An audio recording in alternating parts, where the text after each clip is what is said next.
कुरुक्षेत्र के रण में भाजपा लगाएगी हैट्रिक या फिर आप और इनेलो पलट देंगी बाजी।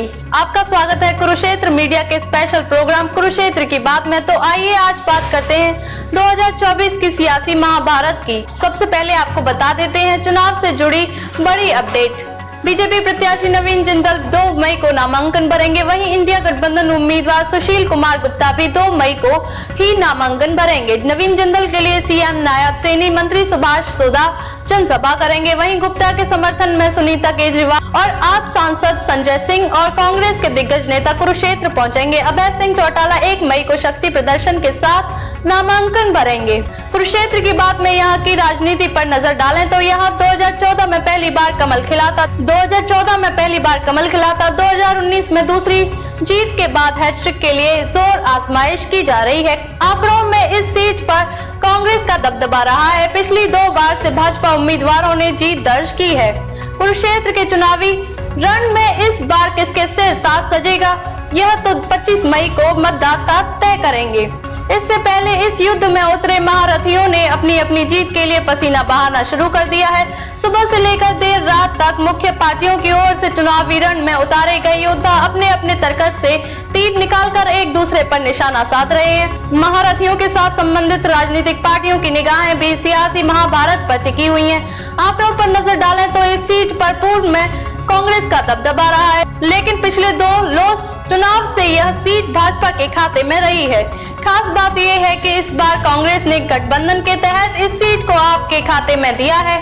ऐसे में यह देखना दिलचस्प होगा कि इस सीट पर भाजपा हैट्रिक लगाती है या फिर कांग्रेस के समर्थन से आपका परचम लहराता है, या फिर दोनों को पछाड़कर इनेलो के प्रत्याशी एक बार फिर मैदान मारने में कामयाब होते हैं।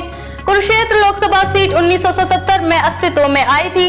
अब तक हुए 12 लोकसभा चुनावों में यहां कांग्रेस का ही दबदबा नजर आता है। यही नहीं, इससे पहले कैथल लोकसभा क्षेत्र रहते हुए भी कांग्रेस को ही लगातार तवज्जो मिली है।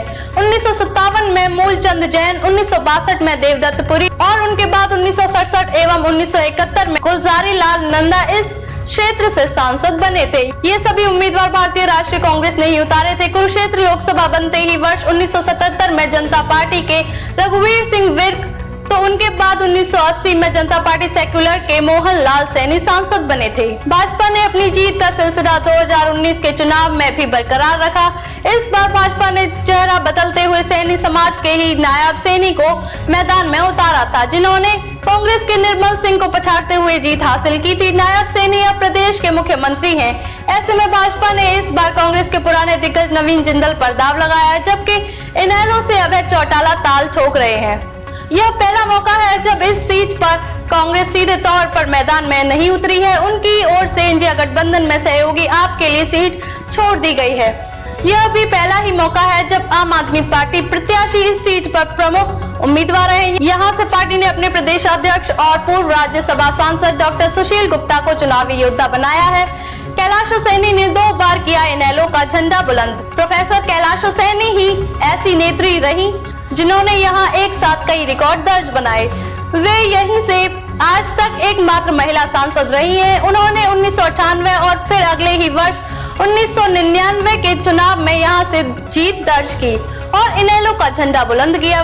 वर्तमान में कैलाश भाजपा के पाले में हैं। अब तक के लिए बस इतना ही। फिर होगी आपसे मुलाकात ऐसी ही एक और बड़ी खबर के साथ। तब तक के लिए नमस्कार और देखते रहिए कुरुक्षेत्र मीडिया।